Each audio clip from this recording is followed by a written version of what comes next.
Certo, avere stile su Crimson Desert è fondamentale ed i congegni personalizzano molto la nostra build, ma sono le statistiche che ci permettono di battere i nostri nemici. È normale chiedersi come potenziare al massimo i propri oggetti. Ben ritrovati, sono Tiranno Matto ed oggi vi mostro dove trovare i materiali finali. Voglio avvisarvi che si tratta di una guida avanzata e contiene spoiler non sulla storia principale, ma sul mondo di Pywell. Ciò detto, dritto al sodo.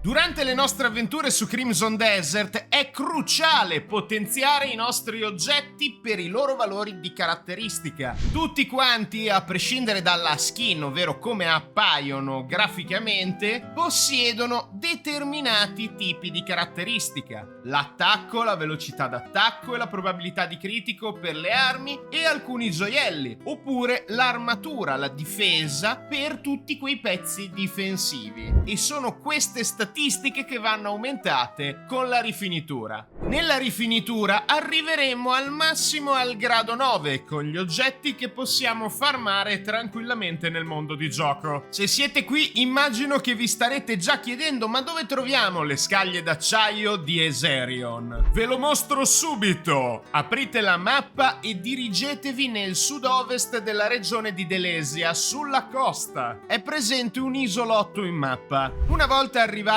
in questo luogo pioverà a dirotto e potremo notare sulla scogliera un insieme di figuri molto strani che bombardano con congegni arcani un enorme serpente. Ezerion è proprio questo enorme serpente. Per ora ignorate completamente la sua quest, lanciatevi verso l'isolotto e andate a recuperare con il vostro uncino abissale tutte le scaglie nel terreno. Attenzione, vi servirà un contenitore cucu. Una volta che avrete recuperato tutte le scaglie disponibili nell'area, attenzione sempre a non seguire la quest, lanciatevi nel pertugino più a sud, cercando questo luogo incassato all'interno della parete. Qui bisognerà utilizzare il palmo potente concentrato, che si può imparare vicino alla pietrascola, osservando la memoria di un altro scienziato o comunque arcanista che lo ha utilizzato. Tale potere è molto utile durante tutta la nostra avventura, proprio per rivelare i segreti che sono bloccati da questi nuclei dell'abisso, dei Rogue Core. All'interno della grotta troveremo uno scrigno con dentro un manuale. Esso ci consentirà di realizzare tutte le armi uniche ottenibili proprio grazie alle scaglie di Ezerion. Infatti non si tratta solo di un materiale utile alla rifinitura per portare gli oggetti a livello 10, ma fondamentale assieme al platino, del quale vi ho già parlato in quest'altra guida al farming degli oggetti di valore. Se non avete ancora sbloccato la creazione dei lingotti di platino, vi lascio qui in alto la scheda e giù in descrizione il link alla guida dedicata, dove vi mostro la esatta posizione della strega della forza per recuperare la ricetta. Vi consiglio di salvarla per dopo. Adesso concentriamoci sulle scaglie d'acciaio di Ezerion,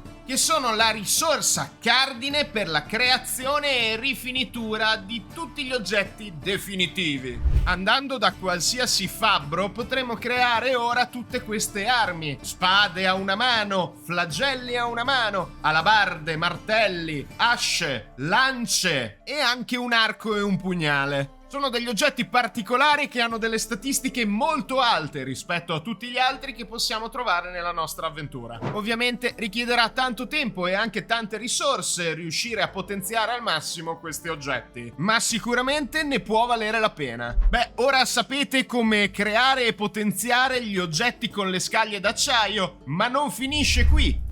Se volete potete lasciare un like, un commento già ora ed evitare di continuare la visione del video, altrimenti vi voglio mostrare tutta la questline di Ezerion. Oltre che essere una storia interessante, ci darà delle ottime ricompense. Dalla spada a una mano del set di cui abbiamo appena parlato, fino ad altri oggettini simpatici. Tornando al santuario del serpente, se volete potete liberarvi tranquillamente dei nemici sulla scogliera, questi chierici di Antumbra. È anche molto divertente potente farlo. Dopodiché lanciatevi sul santuario e parlate con il signor Serpentone. Vi manderà alla ricerca di alcuni antichi. Uno lo abbiamo già incontrato. Vi ricordate il video sulla build del ghiaccio del fuoco? Priscus, l'antico, alla spira della verità sonante. Lui è il più semplice da sconfiggere, ma proprio di rimpetto all'isola del santuario si trova Primus, il più potente di questi antichi druidi. Non è un combattimento facile per i deboli di cuore, dovete arrivarci con una build veramente grossa. Ci ricompenserà con un gioiellino carino e un ottimo congegno, che vi consiglio di integrare all'interno di qualsiasi build che abbia a che fare con il vento. Il prossimo è Prevus, si trova nel deserto Cremisi, vicino alla città di Tommasia. La boss fight è veramente molesta. Io l'ho fatta con tanta resistenza al fuoco, quindi è stata più semplice che quella con Primus. Io vi consiglio di utilizzare il pilastro centrale per evitare le scariche meteoriche, ma state attenti al terreno perché ci sono delle pozze di lava. Una volta sconfitto anche questo antico, la quest sarà risolta. Avremo 2 oggetti grazie ai signori qua sconfitti. Quello di Primus ci consentirà il consumo di velocizzare tutta l'acquisizione di conoscenza durante il gioco, mentre Prevus ci permette di conoscere istantaneamente tutti i minerali. Anche lui ci ricompensa con un gioiellino e un congegno mica male. Tornati al santuario dovremmo liberare Eserion dalla sua prigione. Preparatevi un sacco di cibo per la resistenza al tuono e state molto attenti, bisognerà distruggere queste viti arcane che sono conficcate nel corpo del serpente. Dopodiché bisognerà utilizzare il palmo con concentrazione per rimuovere i congegni. Le scariche elettriche durante la tempesta in corso sul santuario vengono potenziate proprio da altri piccoli congegni che possiamo distruggere sul corpo del serpente. E così la quest si conclude, non vi voglio mostrare nulla, lascio a voi il gusto della scoperta e del gioco di ruolo, in questo caso narrativo grazie al serpentone. Questa era la guida a come ottenere le scaglie del serpente del mondo. Io vi ringrazio per aver cliccato sul teschio del tiranno e aggiungo anche una piccola chicca. È in arrivo sul canale una guida definitiva al campo dei manto grigio e mi sembra l'occasione giusta per specificare che le scaglie del serpentone non sono finite e limitate a quelle che possiamo recuperare qui. Possiamo infatti mandare in missione i nostri esploratori manto grigio per ottenere nel corso del tempo qui ad Elesia sempre più scaglie. Vedete che comunque la missione non costa poche risorse, ma dovete avere pazienza per sapere, almeno da parte mia, come ottenere questa quantità esagerata di risorse del campo. Perché tiranno matto out! Anche oggi questo è quanto, ci vediamo nei prossimi video di avventure in quel del mondo di Pywell.